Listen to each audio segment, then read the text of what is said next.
You ready? No debate, cause it's soft. I'm too official, got the drip, I got the stores. Bring the proof when it's time to tell the truth. I'll be at the corner booth, find me in the corner booth, yeah. Still standing and defiant, slay the competition cause I'm walking like a giant. Bring the proof when it's time to tell the truth. I'll be at the corner booth, find me in the corner booth, corner booth.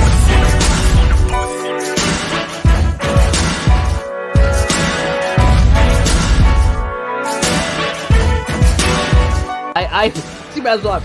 Kate, I feel like I have not officially said this. I've tiptoed around it. Kate, will you marry me? Do I have to answer now? Or no, you have time. You can think about it. You can think about a way to say no without hurting my feelings if you want. Oh lovely. my God. I'll send you a letter.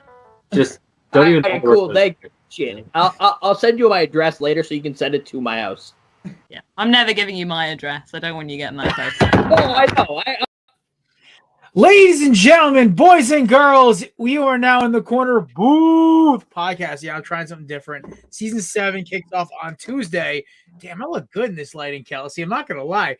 Oh my God. So yeah, no, everyone's like, where's JD? Where's Samir? Where's Kevin? Where's Pat? Fired all of them. No, I'm just kidding. Samir's in class. Kevin needed some time to breathe. Just, because that's just Kevin being Kevin. And, JD had to take JD and Pat are on sabbatical. So in the meantime, while I'm riding solo dolo for the next 4 weeks, I'm just getting random guests. And you're running the B team this time, so I'm ready. Listen, I did an Avengers level assemble. I texted 50 people, and I had one guy cancel on me at 9:00 in the morning, and I had 2 guys come in clutch for me. Ladies and gentlemen, 2 very close friends of mine, Kelsey of High Low Podcast. You can check them out, by the way. What the fuck are you doing? These guys are one of the best football shows around. And then this bastard with a Florida hat, because he honestly, if you never met this kid, you didn't know where he was from, you'd assume he is from Florida. The man, the myth, the legend, the only guy to belly up longer than me, possibly as long as me, Blaine, and Mike, Zach Mack. Drinking is that a Land Shark or a Rona, kid? It's a Land Shark. You're a fucking eagle eye over there. Yeah, dude, it's definitely a Florida beer. I'm knocking back a Korner right now. Boys, for context, people, I got home 6 minutes ago. Was able to change, get the code from Mike, and get this thing set up on time. Oh my God, I still didn't even tweet out the link to this. We're going no looks right now. But I am happy I'm here. We have a little preface before we get started when we're live here on YouTube, Twitter, and Tiki Live, courtesy of our friends at Belly Up TV. Also, Belly's Facebook is down on StreamYard, so I said, fuck it, I'm doing Twitter. I don't care. Yeah, I literally was like, you know what? We're just going to roll. We're just going to roll with it.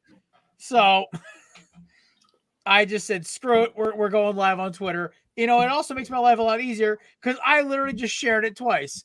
And now you boys can too for your various followers and accounts so we can get some people in here tonight talking. We got a lot of football headlines.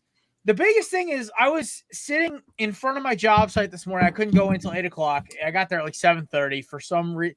Usually I'm always late. So the fact that I was that early, I'm sitting in my work truck going through the headlines. I'm like, I want to be semi-professional today.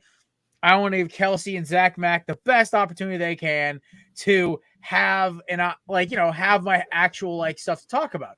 So I said, okay, let me go start looking. I got 12 headlines down. I'm like, fuck, I'm leaving things out. There's so much news. I mean, besides, the obvious, Russia and Ukraine are going to war. So there's that. Yeah. But if you actually want us to talk about war or politics, Kevin's not here, guys. I'm not going to do that. There's other shows. Zach Mack wants to talk about, he's like, you can do bets and over-unders for War 3. I'm like, bro, we make those jokes. We're getting drafted.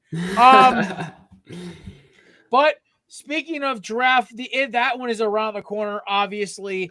We have multiple headlines coming up as well. By the way, our draft show is going to be off the hook, as it always is a belly up. Our draft preview show here at the Corner Booth, we're going to have a lot of guests. And me and Kevin will do our 4th annual Corner Booth draft. Oh my God! Last year, me and Kevin roasted the Jets for taking Zach Wilson. We were right. Were Kevin, you though? Also, Kevin ate it on the Jamar Chase pick. Yeah, it makes sense. Yeah, as expected. So did like 90% of the other pundits out there. Let's be fair. I said Kadarius Toney was unreliable. I'm still walking with that one.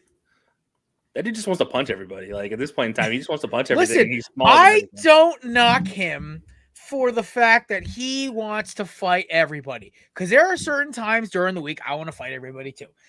I literally was at the gym, and our boy from the same podcast, Andy, will concur with this one. Sometimes there are dudes at the gym who make you want to punch a wall. I was in one of those moods. I had a rough day at work. I was just not in the mood for any of this crap. And I'm sitting there pushing a weight sled. And this dumb kid who's so skinny, I swear to God, he could disappear behind my finger. And this kid's never seen a leg day in his life. He's got like the prototypical like douchebag tattoo. I have one myself, not this one. He had a Bible verse going down his shoulder halfway. He was wearing a stringback racer top, Beats, beanie, taking a selfie in my fucking my lane, right?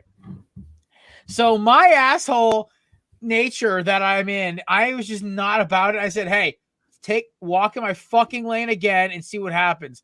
I thought his earbuds were in. They were not. He looked up like he saw a ghost and walked to the machine. And I'm like, well, I'm probably going to get in trouble for this. Never heard anything about it, thank God. But that was hysterical. That was just, those moods, man. I swear. The gym's not made for selfies. Let's just put it that way. Unless you're a girl. And that's, you know what? Like, listen, like if you want to show, or if you're doing progress pics, if you used to be really fucking fat and you're working on it, then you know what? It's for you. Or if you're skinny and you want to get jacked, hey, listen, the gym's for everybody.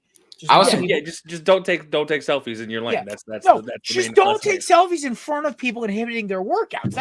That's my only point. No, take that one step further. Don't stand in front of somebody at the gym. Have you ever just had that? You're sitting there lifting at the where all the free weights are, and then somebody just steps right in front of you to just start doing bicep curls in front of the mirror. It's like there's 17 feet over there, and then they act like you're the problem. Yeah, I don't get it. I never have. Jared, it's funny. It's funny to hear you tell a story about a gym douchebag because for some reason I always thought that would be you. Oh, I'm a gym socialite, man. I have to dap up and talk to like 15 people before I get lifting, and I'm always the one helping, like spot you, whatever. And that's always the way I've been in the gym because when I went to that gym when I was in high school, dude, I was intimidated by some of these monsters I'd see in there. So I always felt like, dude, like if I'm one of these high school kids, man, I'm freaking shitting a brick. So I might as well be nice to these young kids because, like, dude, I wouldn't want to be them. Yeah. There's some but the thing is now, like, then you have the ones with no fucking manners. I have like four of my friends work at that gym that are trainers or desk people. So I hear stories about some of these kids who have the gym etiquette of a fucking raccoon. I had this sweet old lady who works at the front desk says to me once, she says, I never heard curse a day in my life before. I swear to God, this lady probably like shits bricks of gold and farts butterflies. Like she's one of those type of people. Right. So I am just like, okay, whatever. This is fine. And then she goes, Jared, I can't fucking stand these kids. They're such little pieces of shit. They have no fucking gym etiquette. I'm like, holy fuck, who you cursed? Because like she goes, I'm 60 years old. I shouldn't have to pick up a bunch of 15-year-olds leaving 60-pound dumbbells that they can't lift in the middle of the floor. It's just the gym now has become such a culture thing that you see all these fucking high school kids. They're all flexing in the mirror and shit. I'm like, bro, I'm just trying to lift. What the fuck you doing? Dude, I haven't been to the gym in so long. Is that really how it is? Because I feel like that's how dude, the culture is insane. I think it depends on the gym you go to. Like, I go to a more athlete and lifter style gym. So yeah, if there's a turf surface in there, yeah, it's probably like that.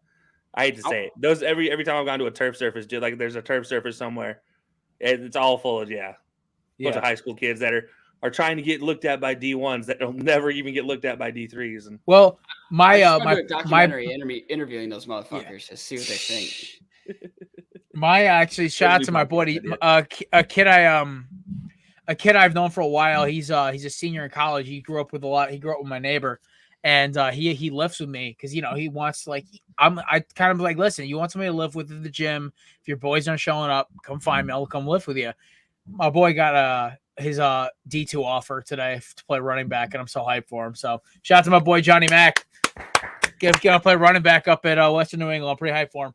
But aside from gym bullshit, guys, we have so much crap to talk about today in the hour and a half we're doing this, and I'm actually pretty happy both of you guys were able to stop by.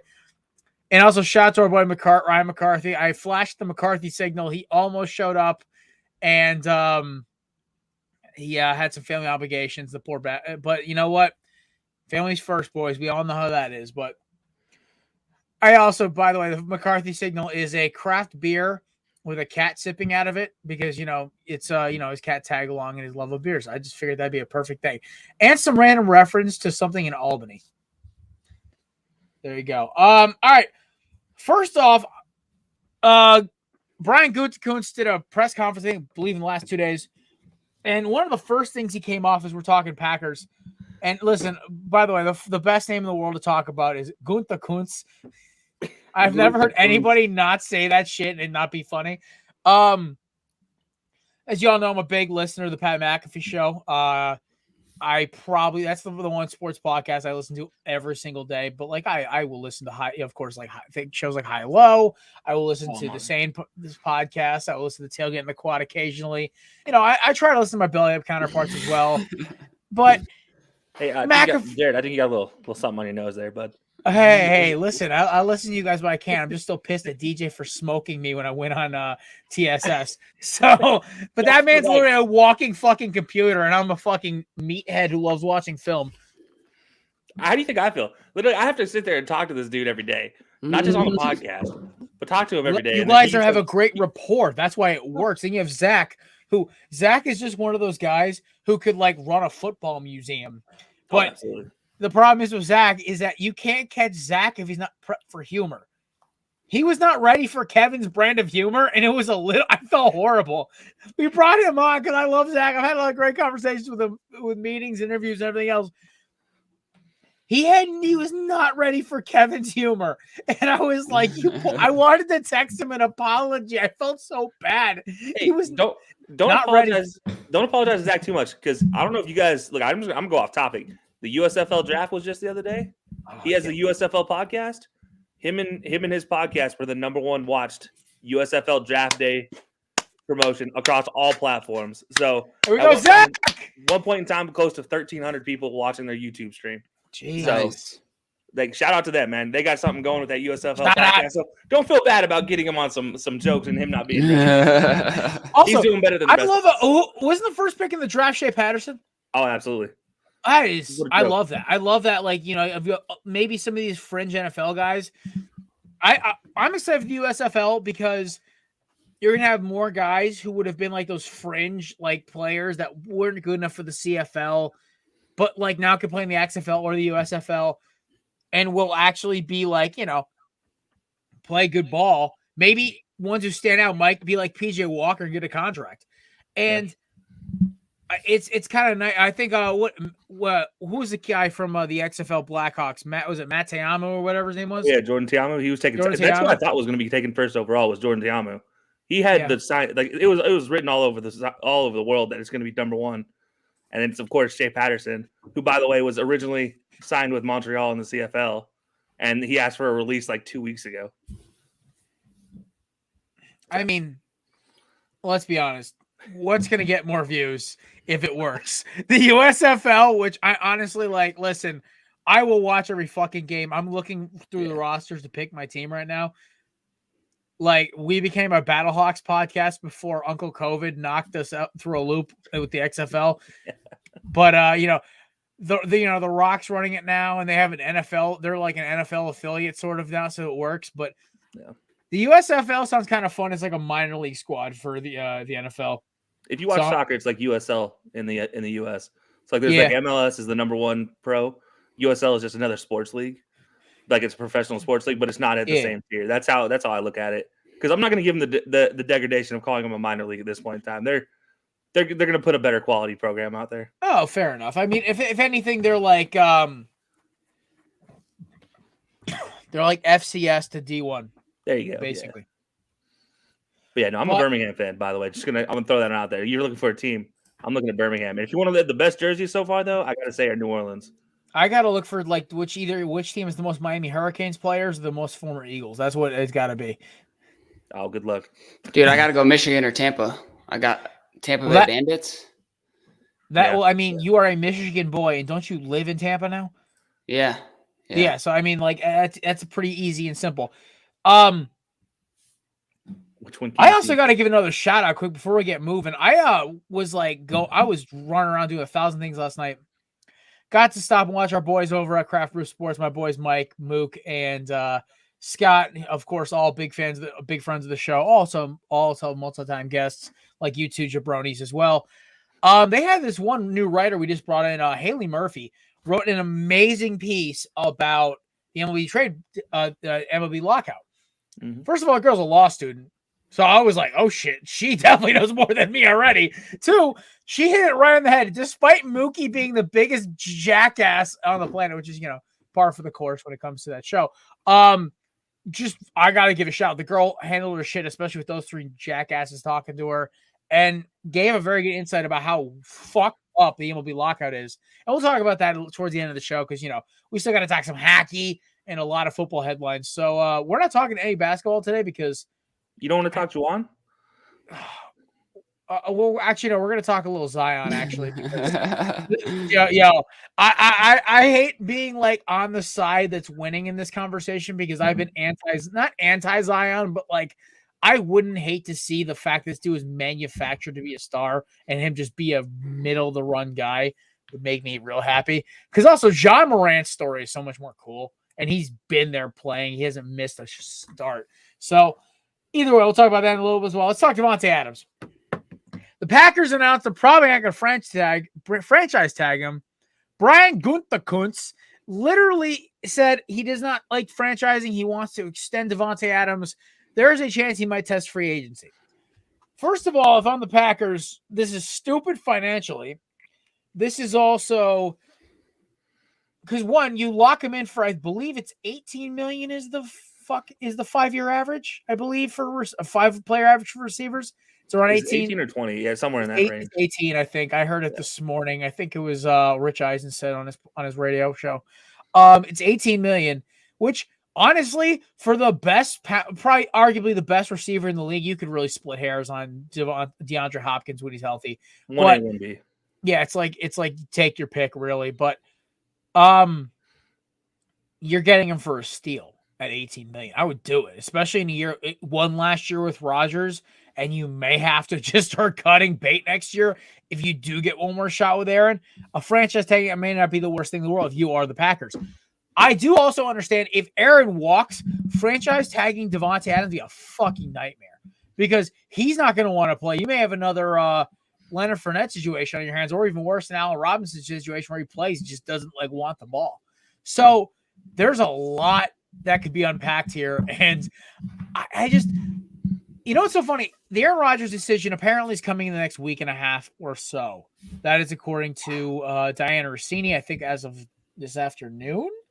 And he was on McAfee, I think 2 days ago. He was talking about everything from his alleged breakup with Shailene Woodley, even though they didn't really break because she was you could hear her laughing in the background during the interview, which I thought was hysterical. Because McAfee's face, he's just like, his eyes are like, if you ever get a shot, boys and girls, you get a chance to watch that show live on YouTube. It's hysterical. That's true. Like, that's what we at the Corner Booth strive to be like.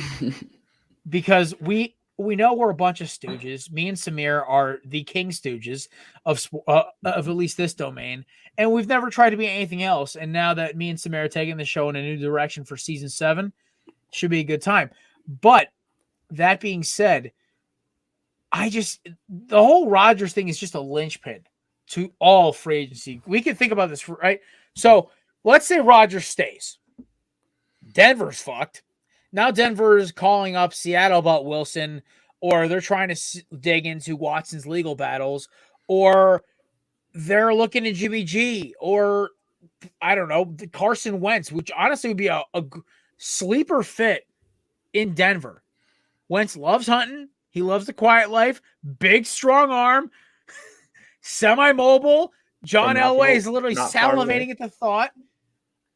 And also, I'm sorry, Carson Wentz could not overthrow KJ Hamler or Jerry Jeudy or Tim Patrick or Cortland Sutton the entire season, or Noah Fant, or you underestimate the powers of Carson Wentz's arm. I have two of those I have two of that doofus's jersey in my freaking closet, okay? I do not. That man will overthrow anybody if you give him one opportunity. Like, hey, this man's going to be wide open. He's going to win you the game. All you got to do is put it in his hands. 10 yards. 10 yards at least overthrown him. Guaranteed. Yeah. Look at T.Y. this year. He puts it in T.Y.'s hands. They walk into the playoffs, just like T.Y. walks into the end zone there. Well, also that means they would have to walk out of Clown Town. So I mean,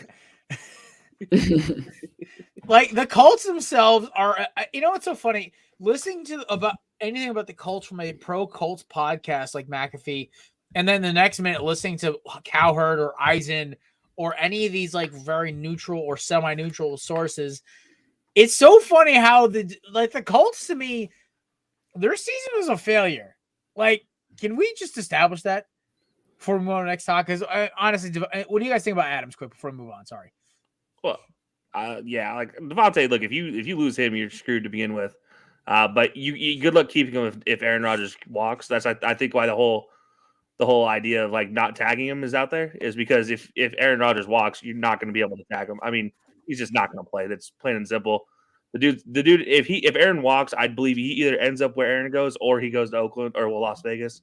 Like that's really where the writing's on the wall. Return back to playing with Carr and give Carr that number one option that's not Hunter Renfrow on 3rd and short. Like, give him something else. And I think Devontae, 65% chance he ends up somewhere other than Green Bay, because I think there's about a 65% chance Aaron Rodgers ends up somewhere other than Green Bay too. So I agree with that. Honestly, it's gone up for me the last 3 weeks. We went from Rodgers no way comes back to maybe 75-65%. Yeah, I got nothing else. I got nothing different to say about the Devontae Adams situation, but I am on your side about the Colts. The Colts take, I think that's a really good take because I put money on at the beginning of the year for the Colts to win the AFC Championship. I put money on Carson Wentz being in the top 5 of the MVP vote. I thought this kid was going to light it up with Jonathan Taylor and being able to hand the ball off to him and that offensive line. And I also thought they were going to make a move at a receiver. They were talking about it the entire offseason, and then they just sat there with Michael Pittman, Zach Pascal, Mo Alley Cox, and freaking the ghost of T.Y. Hilton. And Paris Campbell for one play. Yeah, there you go. What cracks me up is that I look at every single angle with the Indianapolis Colts, and Jonathan Taylor is the reason they have 4 of their wins. Yeah. Like the Patriots game, he broke them. Yeah. That game was close until he hit about 4th gear going through the secondary. Left J.C. Jackson in the dust, jogging. The man is jogging in 3rd gear, and J.C. Jackson's full out, and he's still walking. J.C. Jackson's a missile too. Yeah. We'll talk about J.C. Jackson in about 5 minutes, actually. But first, we'll talk about the Colts. Jonathan Taylor, arguably, he's the most physical, freakish running back besides the man whose jersey's behind you there, Kelsey. The only reason that man's jersey's behind me is because he's as much of a monster as he is, by the way. Oh, I mean, I love Derrick Henry. That man has won me so many Madden games and so many games in fantasy. He's but also many times though. So as an Auburn fan, this is me putting due respect on a man's name by putting him in the background of my life. Well, it's okay. In the middle of buying a new Eagles jersey, and I'm buying Josh Sweat. He's a Seminole. I am, by all intents and purposes, a Hurricane. It hurts. Yeah. So, but that being said, Jonathan Taylor is the most freakish running back I've seen size and speed since Adrian Peterson. He does everything. He does everything right, and there's no real flaw to his game except for who's handing the ball. Well, think about who came out of Wisconsin before him. You had Monty Ball, Melvin Gordon. Not Melvin. Melvin Gordon. Melvin Gordon, Monty Ball. Yeah. Yeah, both were projected to be way better than even Corey Clement. Yeah, way better than anything Jonathan Taylor could do. And then look at Jonathan Taylor goes to the combine, runs a 4.2 whatever, and then you're just like, wait, what? That dude can run that fast? And then he's been running as strong as he has all college career. Next thing you know, giving the ball up the middle his first carry, and it's like, oh, okay, never mind. That's literally a rocket coming at you, and like that's what's scary about Jonathan Taylor this year is he was able to run up the middle and still break 80-yard touchdowns up the middle, which is something. Yeah. If you want to compare it to anybody, I go to Toby Gerhart when he was in college, and that's what he was doing to people. But that was against Western Athletic Conference WAC teams like Utah State and things at the time, like nobody even good. I thought Stanford was in the Pac-10 at that point. When Gerhart but they were still playing WAC competition. Well, WAC isn't what weird. Take it how you seven want. on basically the Pac-12 was glorified 7-on-7. Let's be honest here. I will say this though about the Colts. They sat on trading Marlon Mack, and they easily could have made a move for a receiver. There were teams that were just being like, "Oh, hey, we got this receiver here. We don't really want him, but we need a back." There was like 3 or 4 teams. I guarantee the Buffalo Bills would have sent like at least Gabriel Davis up north to out west to Indy to get maybe a draft pick. I mean, it's not great. They're probably Emmanuel Sanders at that point. Yeah, Emmanuel Sanders. Do you think the Colts are just assuming that they were going to make the playoffs and needed those both backs to all three because they still have Naheem Hines as well? So yeah. I mean, I feel like the Colts. I don't even know because I feel like Jim Irsay is the Charlie Day of NFL owners. Wild card, like it says in our show, wild card, bitches. Like that is Jim Irsay. Because every time I've heard him do an interview. Every time I've heard anything about him as a personal life, besides the fact, the drugs and the craziness, whatever, he's the nicest guy on the planet, so charitable, but he is a wild card of an owner. He is not as loony. He is not as evil and insanely savvy as Kelsey's favorite owner or Zach. He's not as stupid as your owner. And he's definitely not as the silent assassin as my owner. But can you consider your owner silent assassin? Like, he literally had it out very, very publicly in Game 16 2 years ago with his head coach. Very public with that one. Yeah, that was more that when Jeffrey Lurie opens his mouth, though, that's when you should be scared because that man doesn't talk. He refuses to. He doesn't talk to the media. Yeah. He is one of the quietest owners on the planet. He just sits there and does his job. He'll talk to the Eagles beat writers occasionally. But he just doesn't talk to the national media. So when he says something, it's a problem. That's probably why you guys keep 14 linebackers on the team every year. Yeah, but only about 3 of them are good. Yeah, I know. Exactly. It's all right. Jonathan Gannon's just I cried a little bit when he didn't get picked up to go coach the Texans. Because God, there was a rumor apparently that Vic Fangio was calling Philly, like, "Hey, I heard you guys might have a defensive coordinator empty," and I'm like, Vic Fangio coaching our fucking defense? Just give us the division right there. Yeah, take it. With that personnel, Jesus. But I will say this about the Colts before we move on, talk J.C. Jackson. The defense is great, but I feel like they said they're gonna move on from Carson Wentz in the next 3 weeks. I think Denver will definitely be a team to pull the trigger. Pittsburgh, you should also think about as well. There was one other team I thought of before that could definitely be like, "Oh yeah, we'll take him." No longer Miami, but no longer Miami because depending on New York, what they want to do and end up doing with. I feel like I don't know. I think they're gonna see what they get with Jones because this quarterback. They know. Let's be honest. As a Giants fan, they know they're not winning the division this year. I have a friend who works very closely with the Washington Commanders, the Washington Commies. Oh God. Here we go, commies. I've Here gone we so go. far this whole offseason without calling them this, and I'm going to continue to not call them by their new name. We are Commanders. Bump, bump, and bump, bump. So terrible. I By the way, you know. see they had to go back and change their logo now to I match know, because they fucked up. because they're the too year. stupid to realize when the freaking season actually starts. It's like, oh, okay, Oh my god, it's so great. I can't that's a mistake we make, and it's okay because we're talking about it. That's not a mistake you put in print. Exactly. Kelsey, this is why us as NFC East fans should just be happy. Because the Giants in the Washington football game are be chasing their own tail for the next 5 seasons. It's just like I feel like at this point in time, we're just like at the top of a trash heap, just sitting on stools, just like smoking a cigar, drinking a beer, watching the other two at the bottom of the hill try to climb and just keep falling over the same dead garbage every time. And it's just like, And occasionally throwing a slug at each other. Yeah. yeah. It's Washington apparently is trying to make a big swing at quarterback, and I feel like Wentz could be somebody they'd run at if they can't get Wilson, because I guess Wilson is their guy. But Wilson's everybody's guy. But for character reasons, I feel like Deshaun Watson would be more their guy.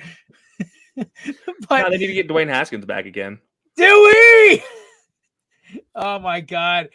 Or just if they want to upgrade, maybe get Mason Rudolph No, because guys, Jameis fucking Winston. That is the perfect quarterback for Washington. Oh my god, I'm trying to make this happen now. I'm petitioning for a Jameis to Washington. One, because I think Darius Slay and Trevon Diggs might break the quarterback interception record as 1 and 2. Slay had 4 in 3 games, and Trevon Diggs may have put a ball magnet in his fucking helmet. He can't cover anybody, but he can still pick off passes. I'm glad you said that. Trevon Diggs is the most annoying. You know what? Before I get off topic real fast. All right, I need to go back to this Colts thing. You talk about Carson Wentz going anywhere. Let's just be honest about this. Carson Wentz had the second easiest job in the league, and you add a receiver to that team, you have the easiest job in the league as a quarterback to exist in the 2.4 seconds it takes to hand the ball off to Jonathan Taylor or to keep it and throw it to your brand new receiver. Yeah, right. And Michael Pittman ain't a bad number 2. Yeah, no, Right. I mean, look, for catching quick slants and any drags, anything over the middle, being a big body, fantastic for it. But, you had the easiest job last year as Carson Wentz, and you sucked. And that's me being nice.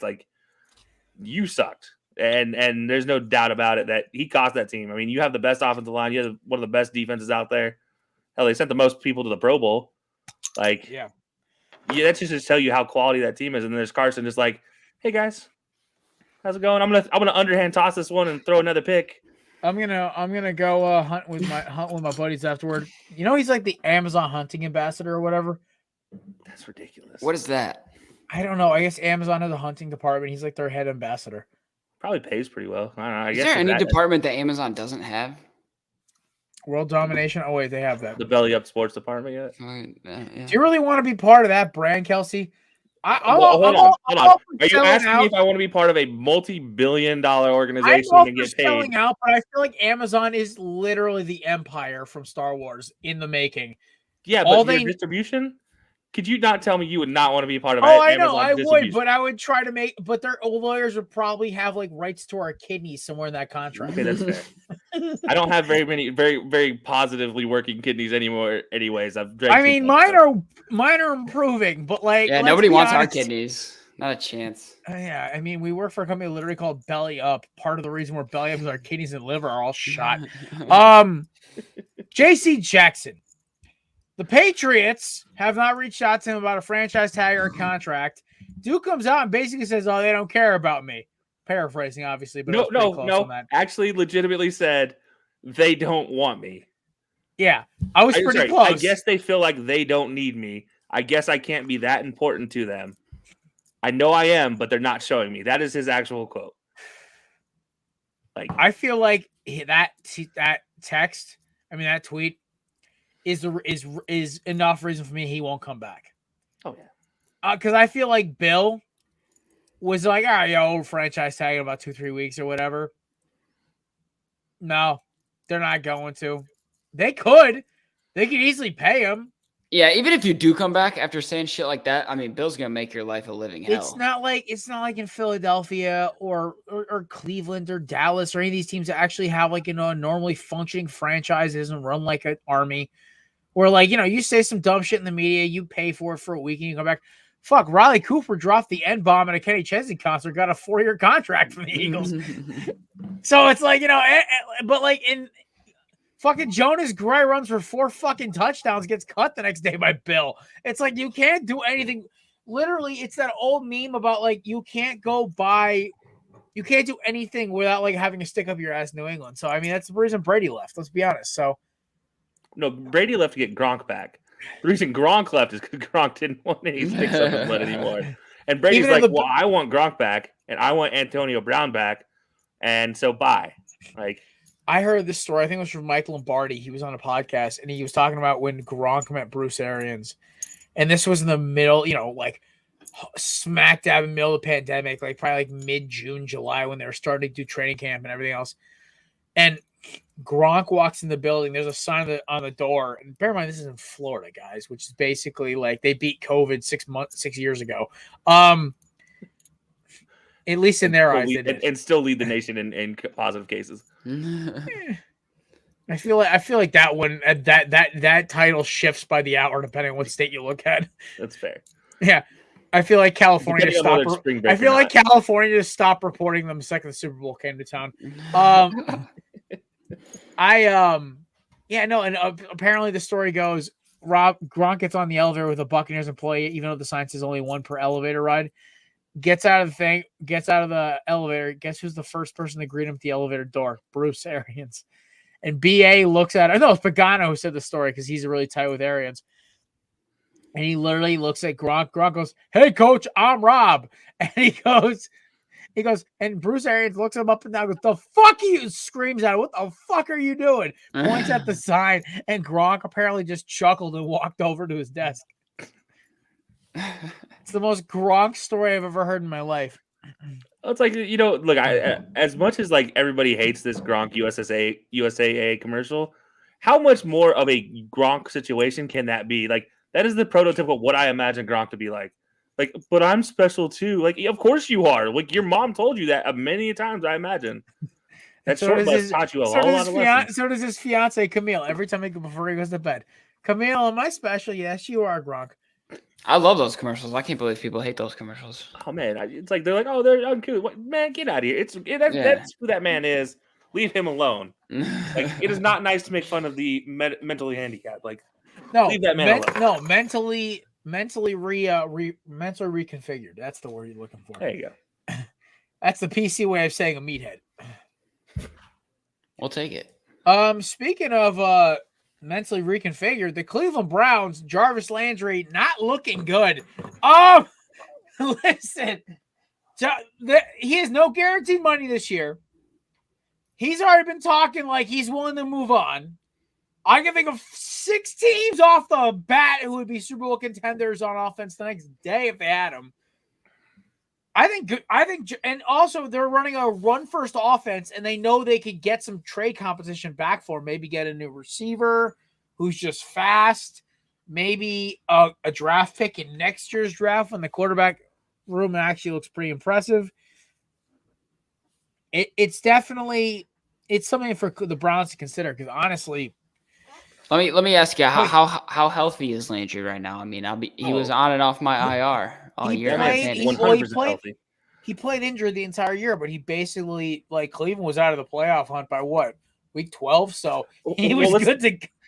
Let's go back to the whole Cleveland Browns offense played injured all season long, except for Donovan Peoples-Jones, who is just stupid and doesn't know how to look up for a football. That's well, also, it's maybe the amount of times his UFC fighter girlfriend knocked him out. That's true. I always forget that's who he dates.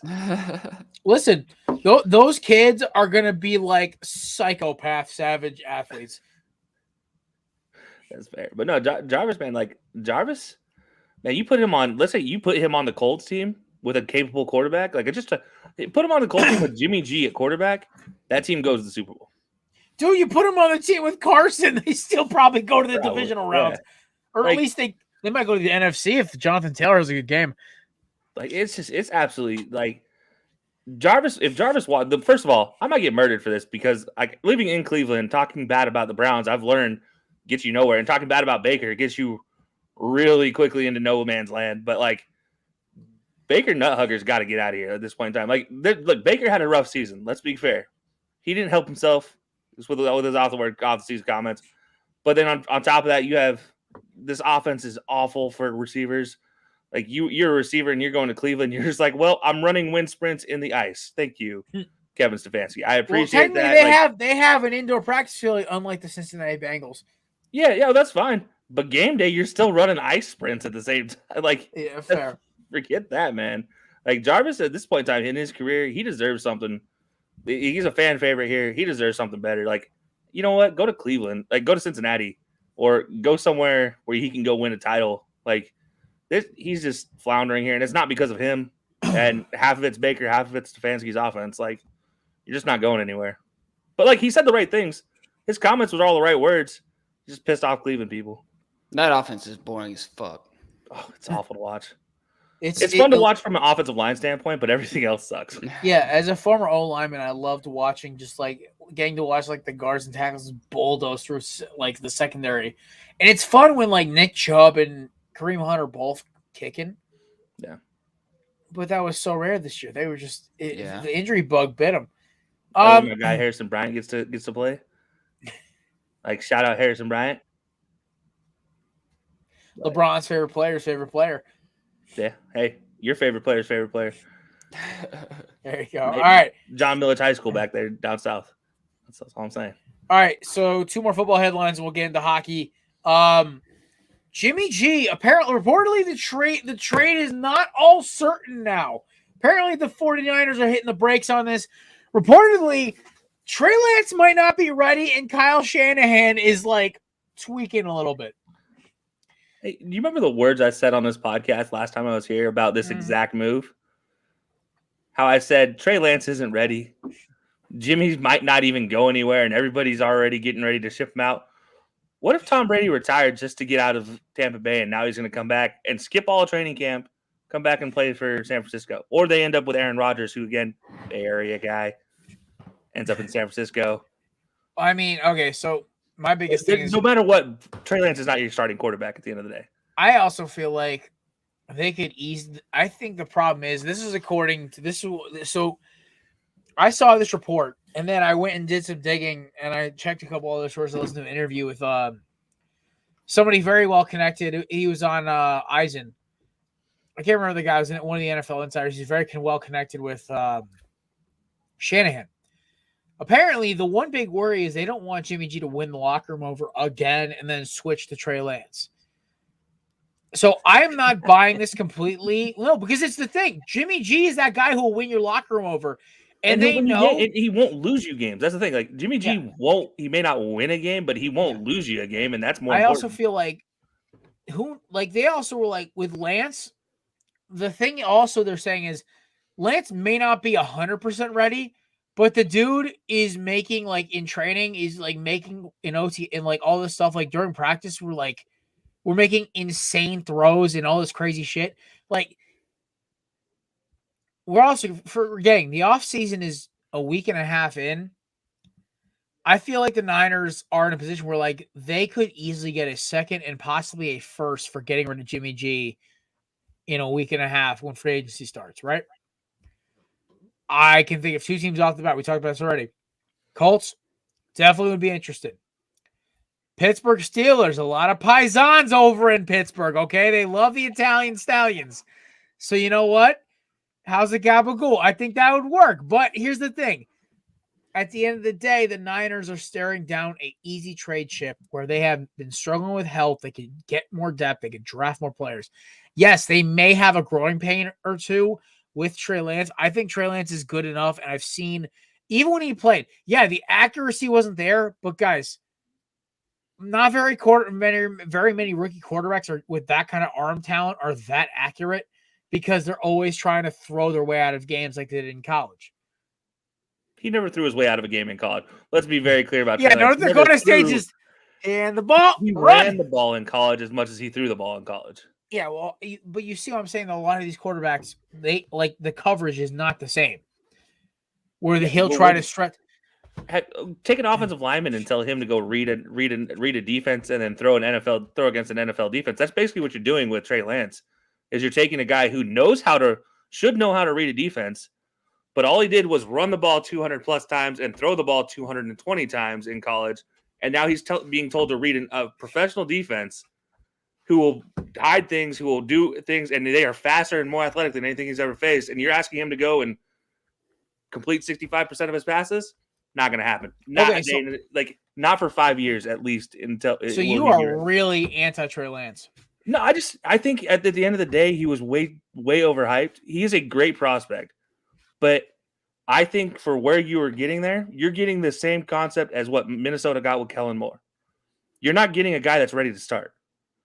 Now, 3, 4, 5 years down the road, will he be ready? Absolutely. I think he has the ability to. But if you keep throwing him out here and keep letting him play these stupid balloon positions, you're just going to ruin his career. You're looking at yet another one of these guys that have all the talent in the world that you throw out there and you just trash his career. Yet again, all because everybody wants these microwave quarterbacks, and it's not what we like. Some of the greatest quarterbacks in the history of the game didn't start for 5 years. And that's just a fact. Like Steve Young, he went and played in the USFL before coming over. Like Aaron Rodgers, how long Aaron Rodgers sit before he started? He lasted a broken leg and then came back from that broken leg before starting his first full season too. So it was like 5-6 years. Roger, that was also a different era. Now we're in the microwave quarterback era, unfortunately. If you want to win, here's the thing. Now you want to win, it doesn't matter what. What did your boys do? Dak started week 1. Do you think I like it? No, I am miserable. Okay, I'm miserable listen. watching this empty calorie quarterback out here throwing for all these yards when the game is already out of hand, or you're just blowing out yet another NFC East rival that doesn't matter because you can't beat anybody else.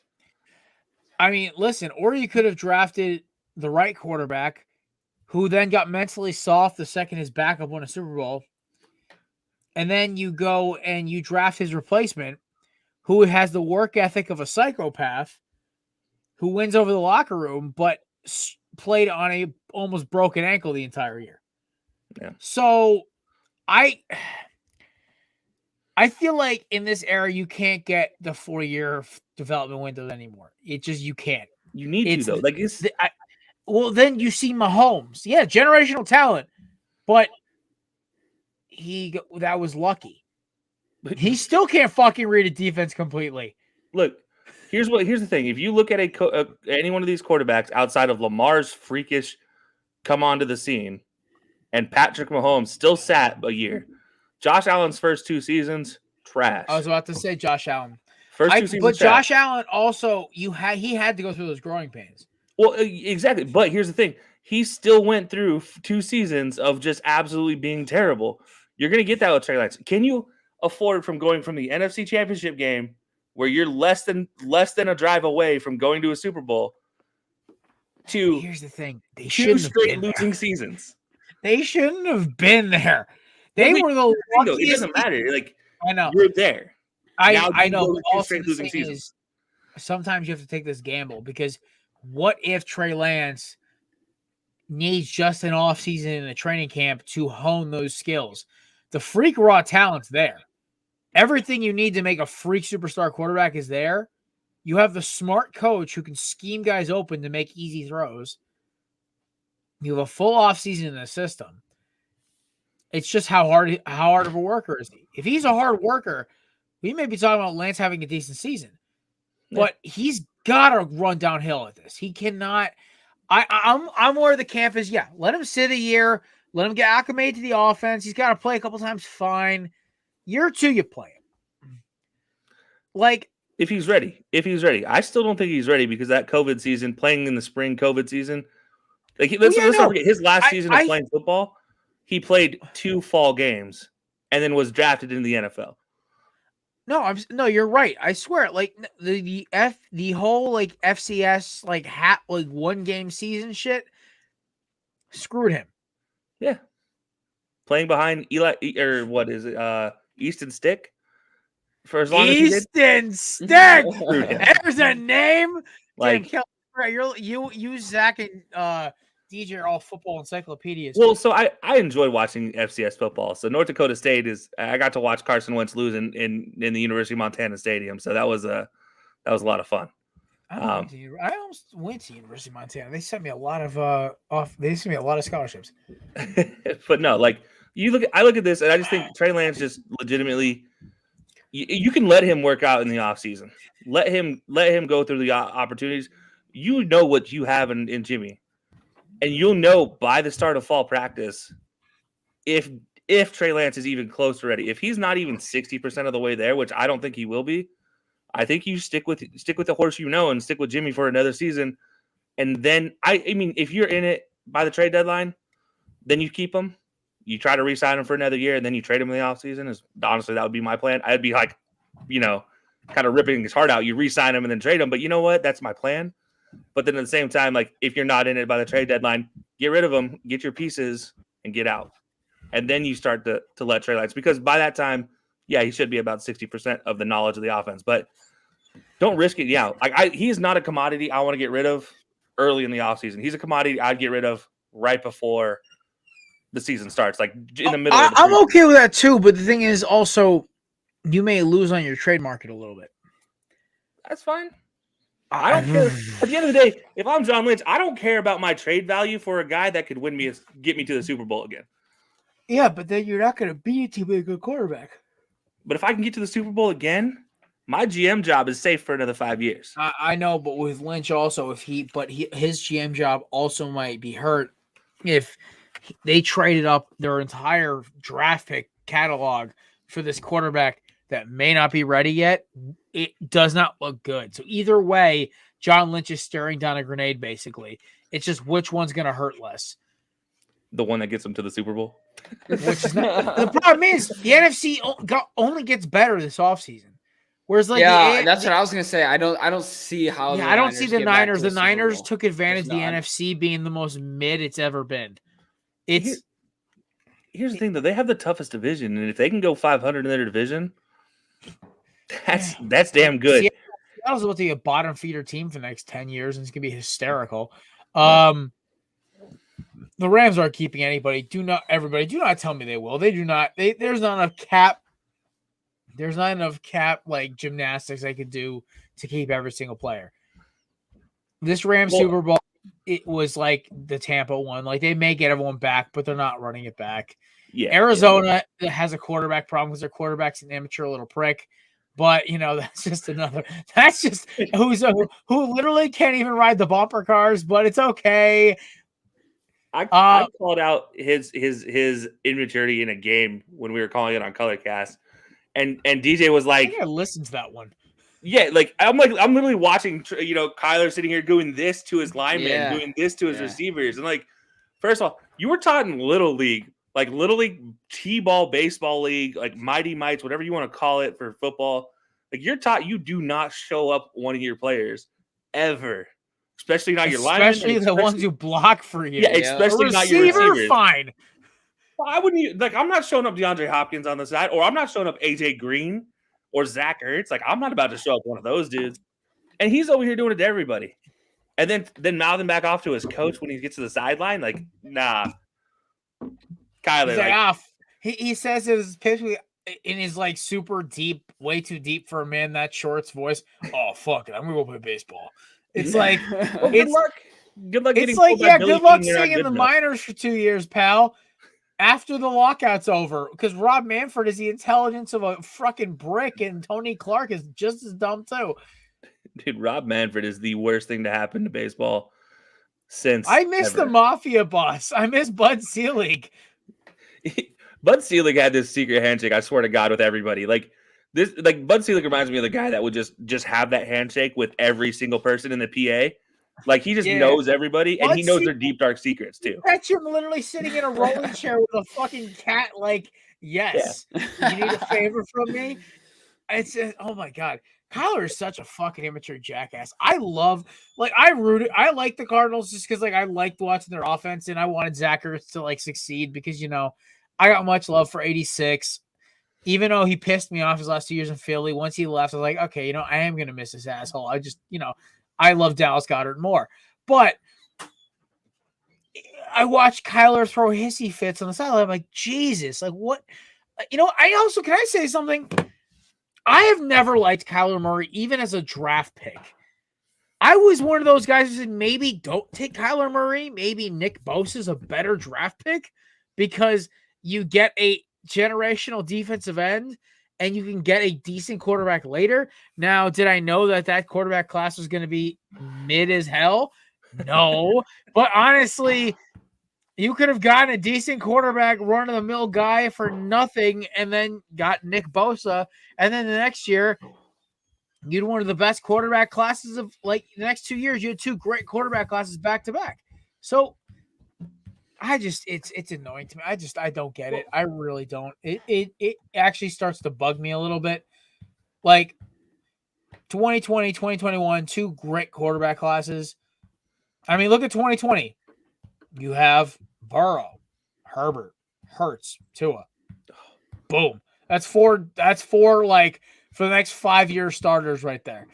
Yeah. This year, Mac Jones, Sunshine, Zach. I may be a villain from a Disney Channel movie, Wilson, and Yeah. and you Justin Fields, who as long as like the Bear, as long as If you could just find an offensive line for him, you'd be who's okay. who's their coach now? Oh, their new coach? I don't know Yeah. their new coach's name. It's Matt He's something. the DC from the Colts. Oh, Matt Eberflus. Eberflus. Oh my god, what are these fucking German names in the Midwest?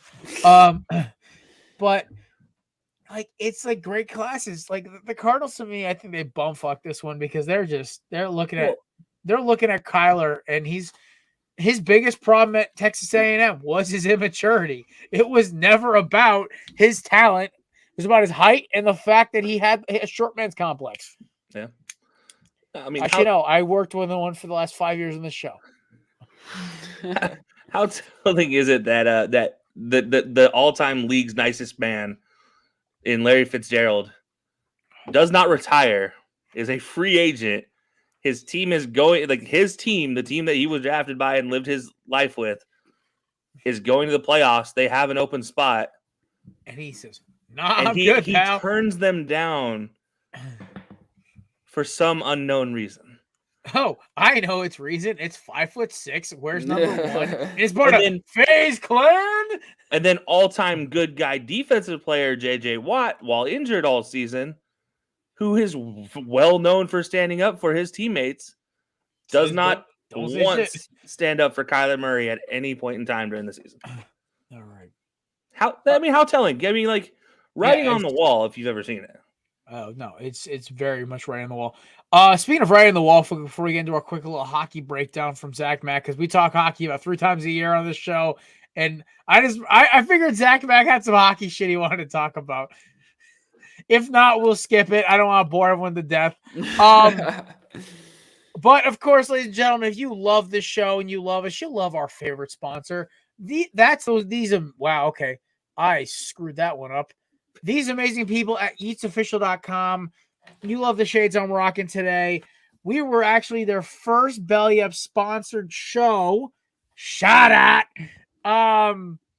Just ordered you mine like the other these? day, by the way. What'd you say? Just ordered mine using your code the other day, by the way. Appreciate it, dog. We I think we still have like the best selling promo code at their site for our website. We don't know how because we're like 20th in views for Belly Up, but we still pull sponsorships. So I am wearing the Aquas. I also have the Phasers. I also have another pair on the way as well. Of course, using my promo code. We also give away these shit all the time. You love them. They're $40 personalized, and they literally, as I say that stupid intro every time we record a podcast, they fit any occasion. Don't believe me? I wore these to a grad party on a boat. I wore another one to a grad party at a barbecue, and I wore another one on a date the next weekend, and they still all worked. So here we go. Corner booth, promo code, 10% off, eatsofficial.com. Thank you. All righty. So, Zach, do you want to talk anything hockey, or can we just skip this because it's Canada and nobody cares? Yeah, dude, you can skip it. Nobody cares about hockey until the playoffs. So Exactly. My Penguins are still somewhat alive, right? yeah, they're in You know playoff what? spot. I'm a right now. Sharks fan, so I literally sit here and just sit into oblivion my whole That's season. rough. So. Joe Thornton! Is that still a thing? Yo, No, listen, I not had anymore. Joe Thornton's hockey stick when I was a kid, man. You know what the worst part is the best known recent Shark is legal chuggable consistently right now in Evander Kane, who's no longer part of the Sharks. Like, Yeah, he's on the Oilers. I man. actually heard about his story, and I was just like, he did what? he's an idiot. Do you still have that Joe Thornton stick, Jared? No, I snapped it playing hockey. What? I went in for. I don't know if you know how much money you snapped right there. Yeah, I'm like, I went in. It was one of the old CCM sticks. It was a Navy, had 19 Thornton on it. I went in for a slap shot playing pond hockey. I absolutely blasted it through the goal, but as I hit on the backswing, I felt the head move. I was like, oh no. So I may have it. It's just broken. Hey, if you scored, it's worth it. Yeah. I also could not skate that well as a kid, so I would be that one kid wearing boots, but I hit the puck so fucking hard it wouldn't matter. Yeah. Well, because I was a baseball player first, so hitting fast moving objects with high velocity was easy for me. That's fair. But all right. Speaking of getting hit with something with high velocity, Brian Flores still taking bullets from the Dolphins right now. I heard a unique perspective actually today that changed my. I am pro Flores all the way because Stephen Ross is a human piece of garbage, and we have to share a stadium with this prick's terrible football team down in Miami. Thank God Alex Rodriguez and The Rock and Mark Cuban are trying to build that program up again. Shh, those are our secret donors. Don't tell anybody. So what cracks me up about this whole Brian Flores case is that one, shout out to the Steelers, by the way, guys, for giving the man a job because now their linebacking core is going to be like, he's one of the best linebacker coaches in the league. He has that reputation. And now Devin Bush actually might live up to partially of his potential because on tape, this motherfucker should be the best linebacker in football, but he's sloppy. He's so slow. He's so slow to address the game and get him somebody who can teach him. And by the way, Steelers just capitalize on everything. That's just not fair. Like, you should not be able to go out and get the best, I didn't even say a top 10 head coach nominee and like the best defensive. Top 4, honestly, in my opinion. Yeah. I only had about 3 guys above him, and the 3 of them got selected already. Yeah, and the number 1 defensive mind on the market, and you're like, hey, we're gonna make you our linebackers coach. Are you cool with that? Like, no way. That's not fair. Like, you just broke the league. Like, that is cheating. Didn't their defense coordinator also like get the Lions under Schwartz to like, or other Caldwell or Schwartz like top 3 defense, whatever? I believe their current DC. I remember he was their DC for the Lions when they were nasty. I think back when they had like Fairley and Sue in the middle, and my boy Big Play Slay outside.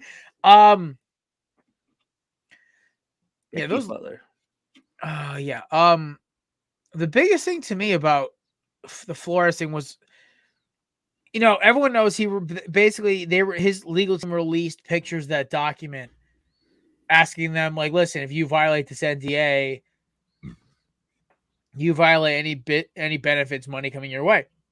The problem is that Flores, for all intents and purposes, Stephen Ross may or may not have, in my opinion, he very well have said, listen, $100K to tank, we want Tua. That's a total thing I can see Stephen Ross doing. The dude's a human piece of garbage, wants the ratings. I understand that. Brian Flores definitely could have been the scapegoat. Also, Brian Flores wasn't the easiest person to work with in the world at all. Who do you think leaked all that Deshaun Watson shit? It wasn't the GM. It wasn't guys in the locker room. It was the guy who wanted Justin Herbert instead of Tua and was overruled.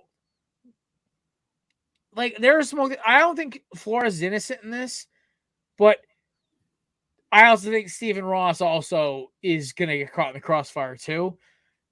I think both sides are at fault here, but also the lawyers should stay off of ESPN and NFL Network and all these fucking things. I don't want to hear from your legal team.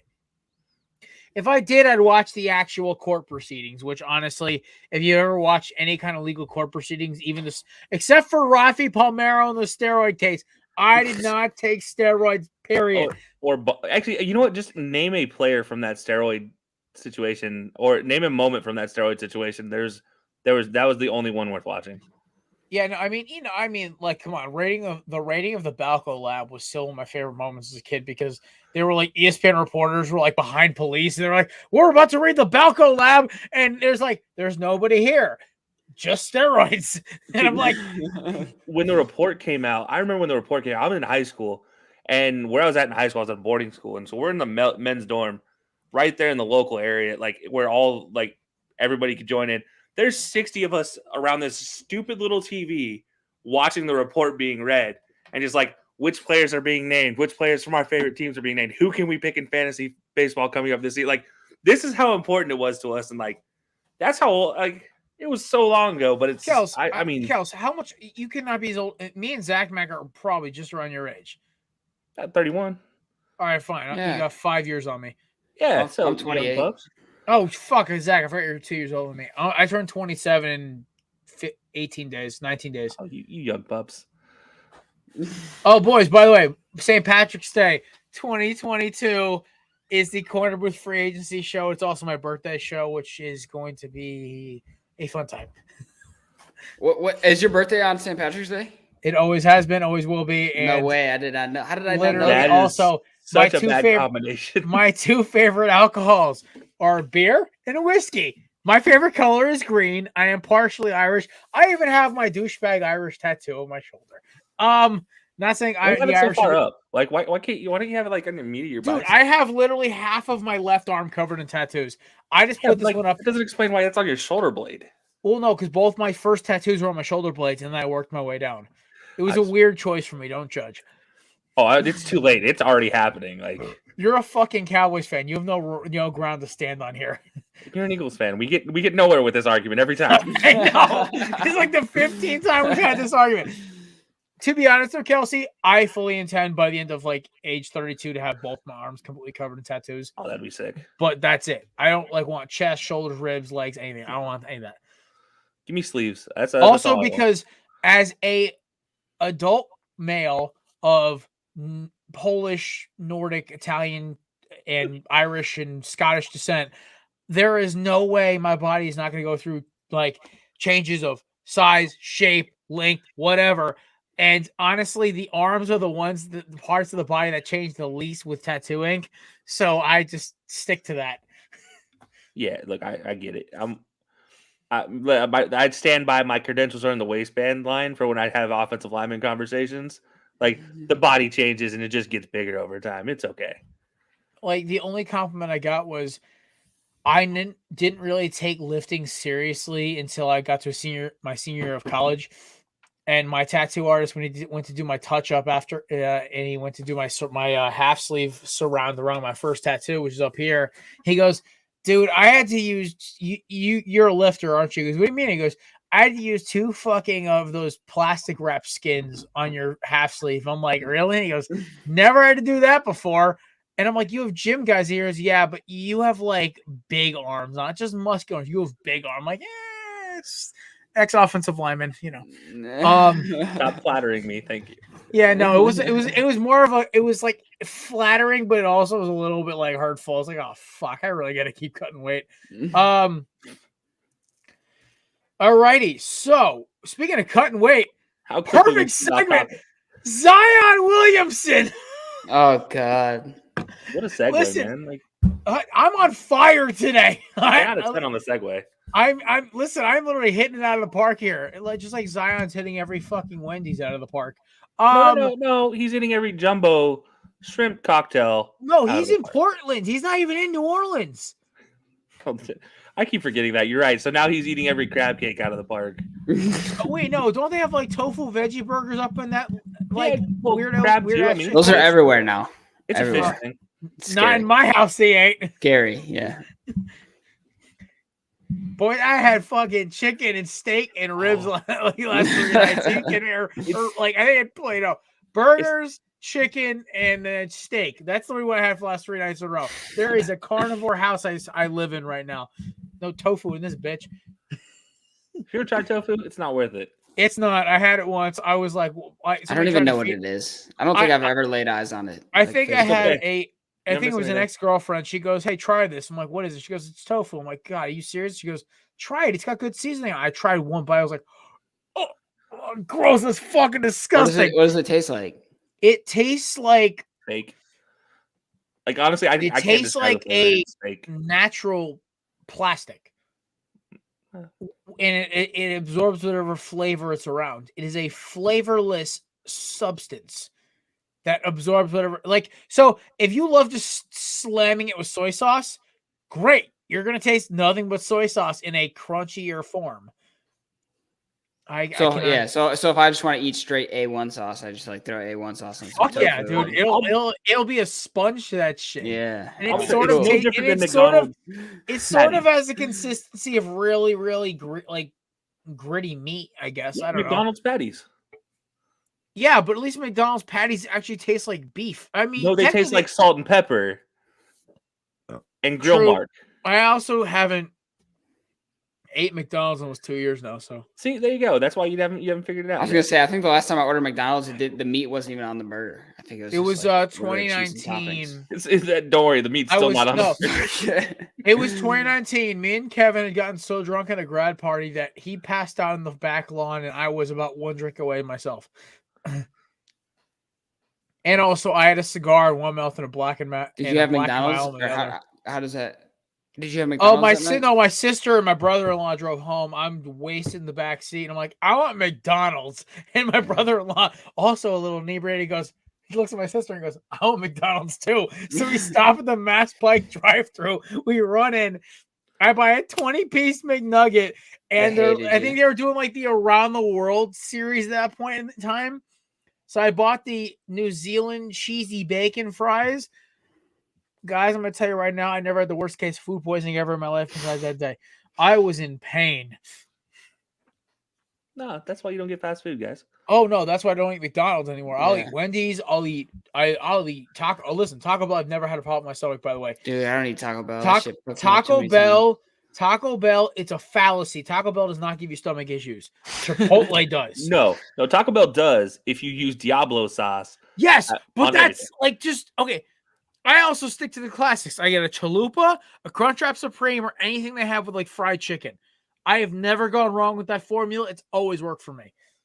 Yeah. Or and stay away from Doritos Locos Tacos. I had it once. It was okay, but it's not worth what's going to happen afterward. I mean, most people blame it on the Taco Bell part of the taco, like the taco part of Taco Bell. It's really just the beans. Just don't get the beans. It's just the beans.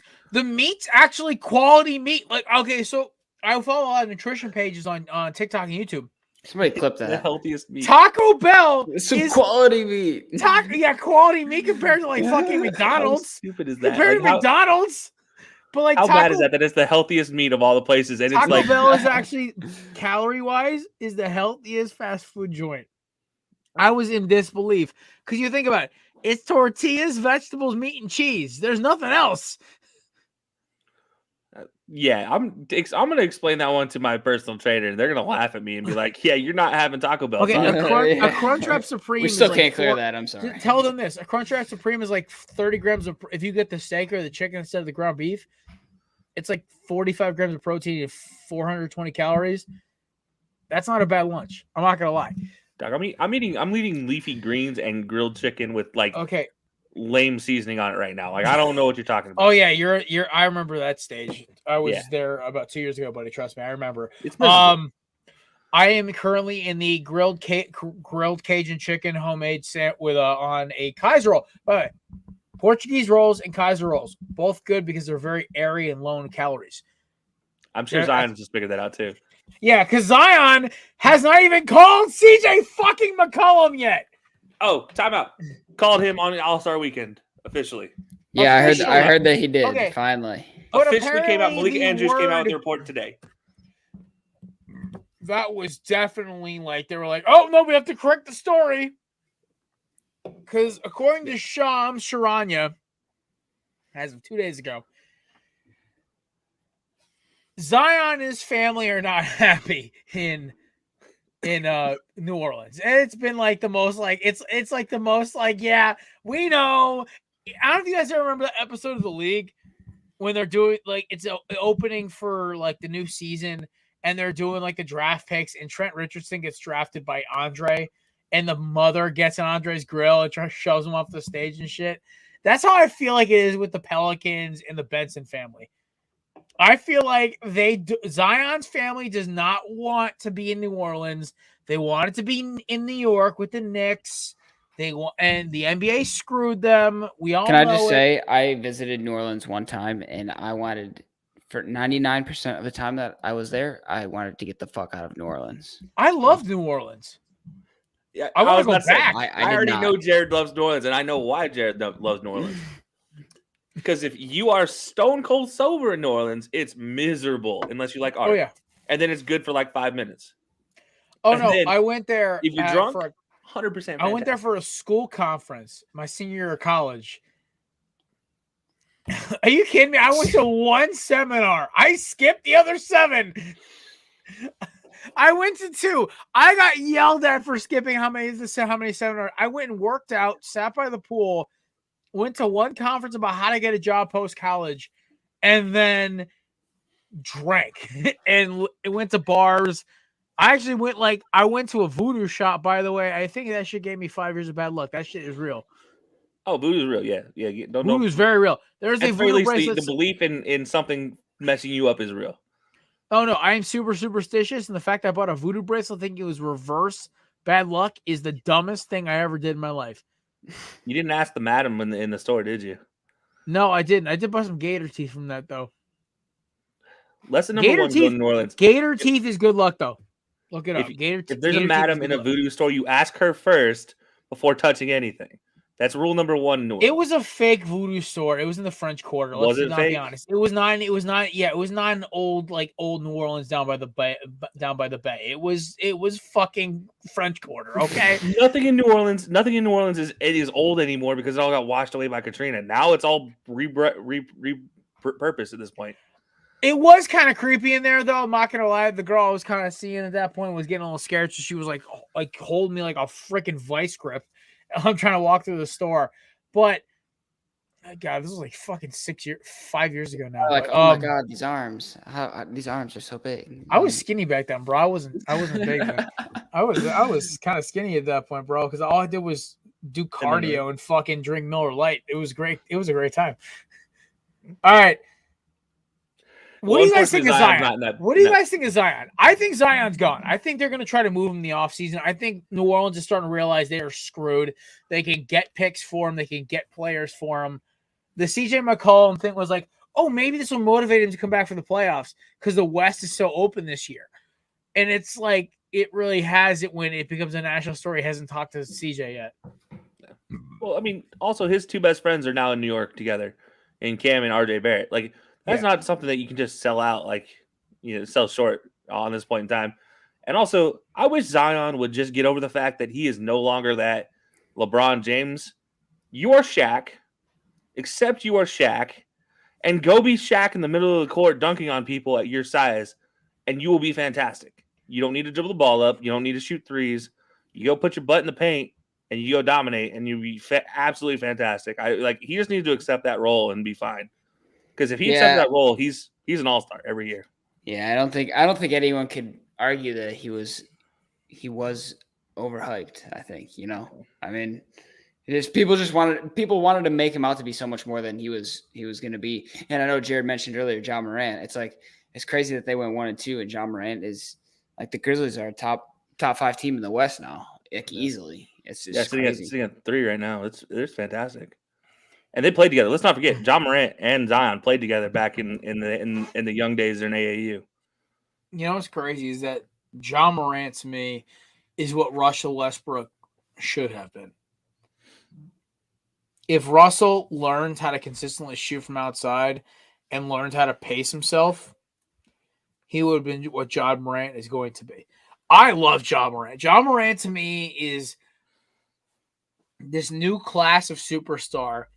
This is the post, let's team up and make super team superstars. He's like him, LaMelo, Anthony Edwards, these like young guys who want to do it on their own. Like LaMelo has like a decent team around him. Anthony Edwards has Cat and D'Lo. You have John Morant, who's has a decent supporting cast around him as well. But these guys, they're not like trying to pitch themselves to this LeBron kind of brand or this KD kind of brand where it's like, hey, let's follow the money.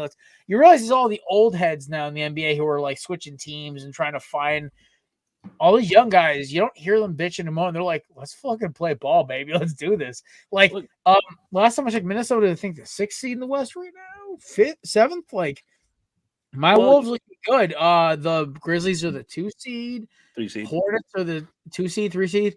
I think the Hornets are the 6th seed out in the East.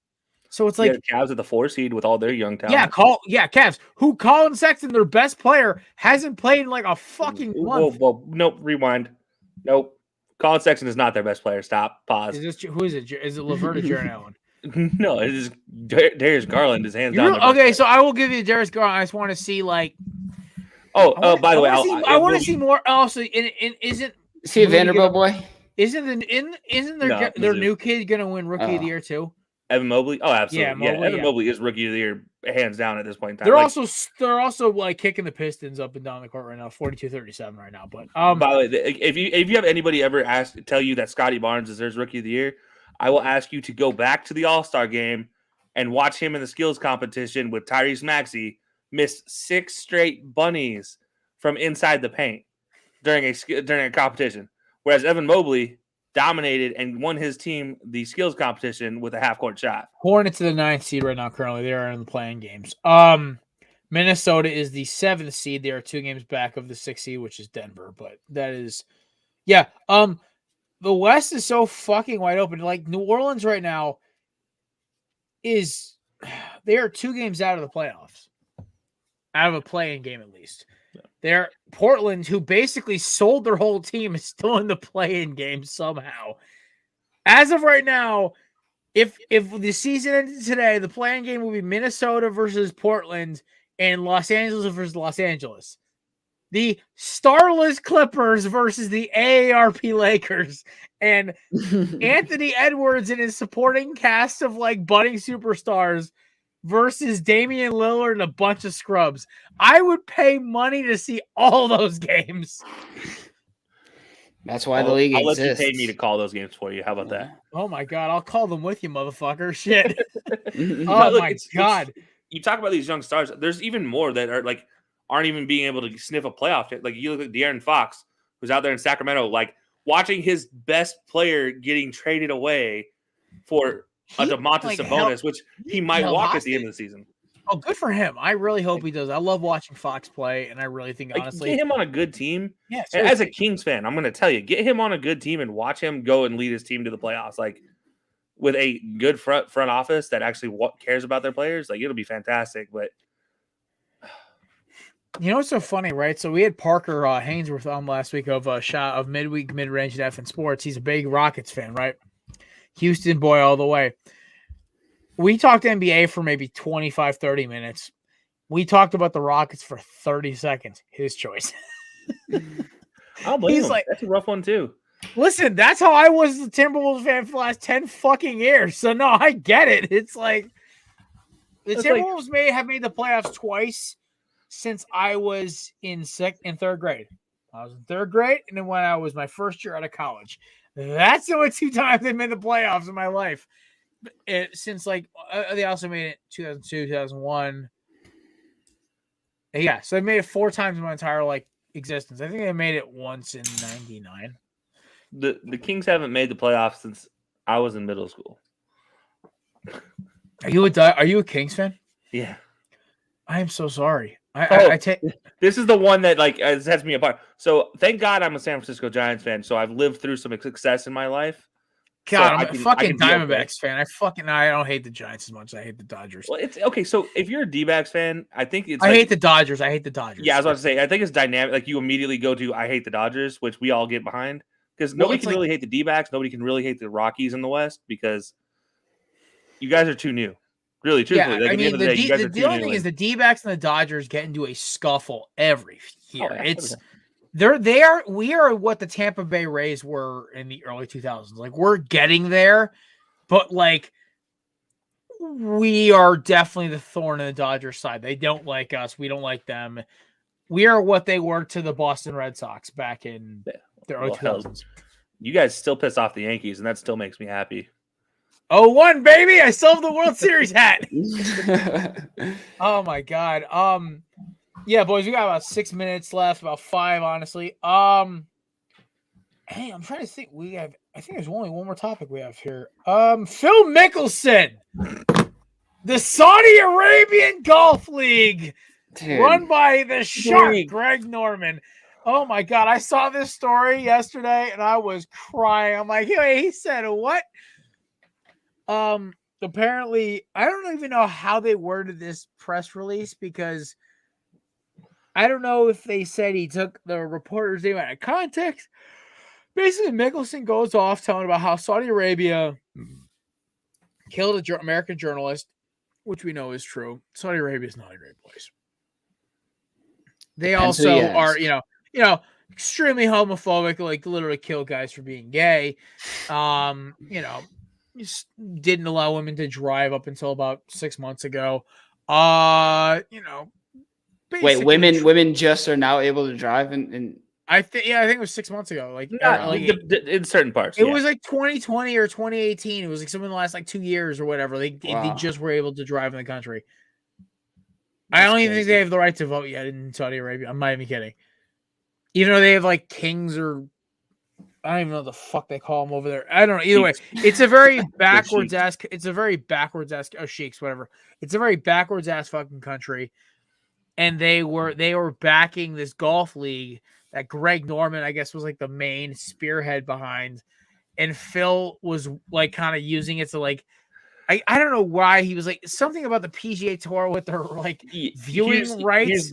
Everything just came off the wrong way. He lost like all of his sponsorships. It's just not a great look. Yeah. So here's the quote. It says, "We know they killed Washington Post columnist Jamal Khashoggi and have a horrible record on human rights. They execute people over there for being gay." He said, "Knowing all of this, why would I even consider it? Well, because this is a once-in-a-lifetime opportunity to reshape how the PGA Tour operates." What? Phil Mickelson, the lefty, is now going to be turning into Gandhi, it looks like, based off his words from November. By the way, that was last November that was recorded. So I love how this just came out like this week, though. It's from November of 2021, and this just came out this week. Holy fuck. The worst part about it for Phil, he has to find a new tax group now because KPMG is his tax. They're one of the big 4 tax foundations in the nation.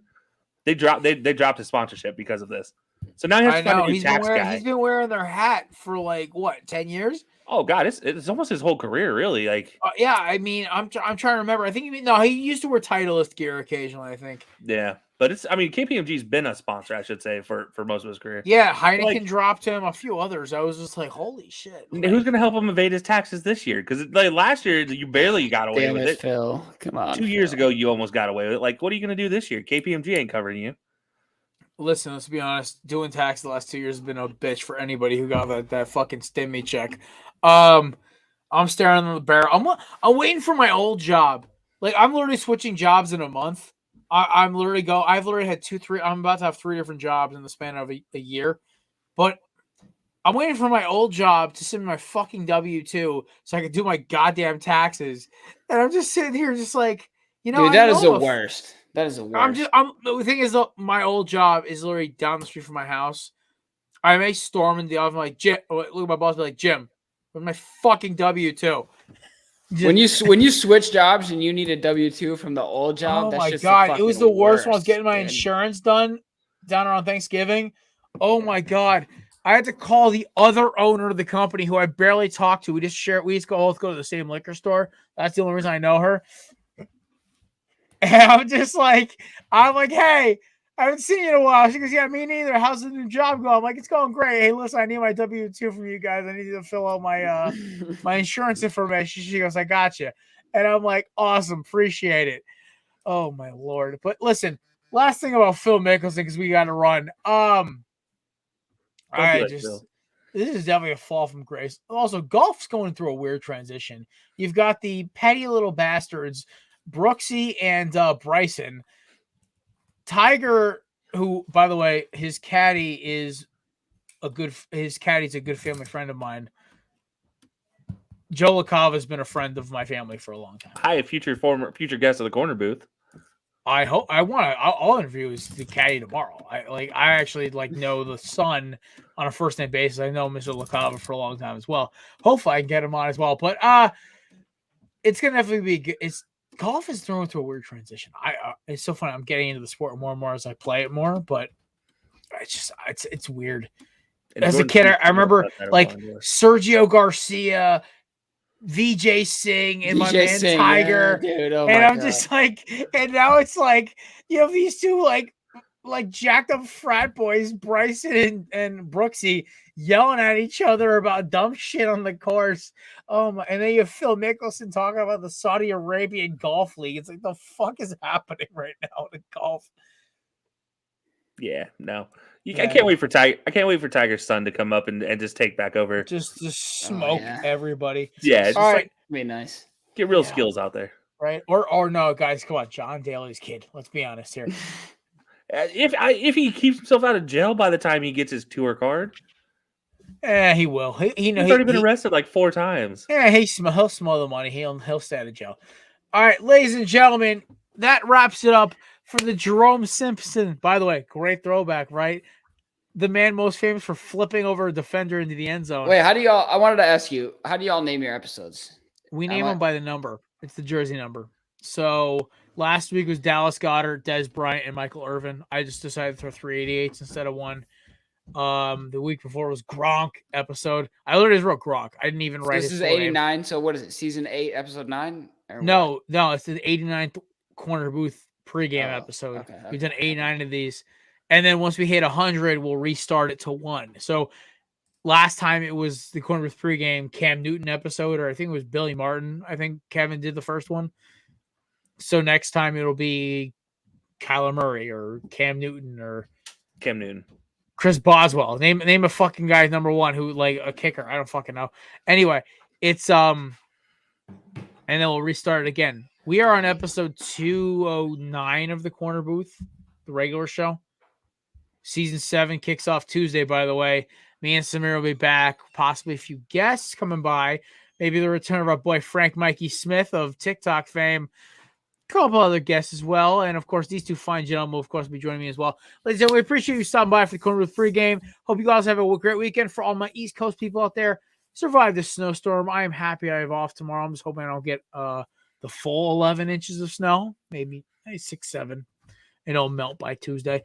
But appreciate it. Y'all have a good weekend. Shout out to our friends over eatsofficial.com. We will catch you guys Tuesday. Check out Kelsey over at the High Low Podcast and my man Zach Mack working with all of our boss, Mike Brown over at What's Up, Elliot. We will catch you guys soon. Check out their shows, by the way. Great stuff.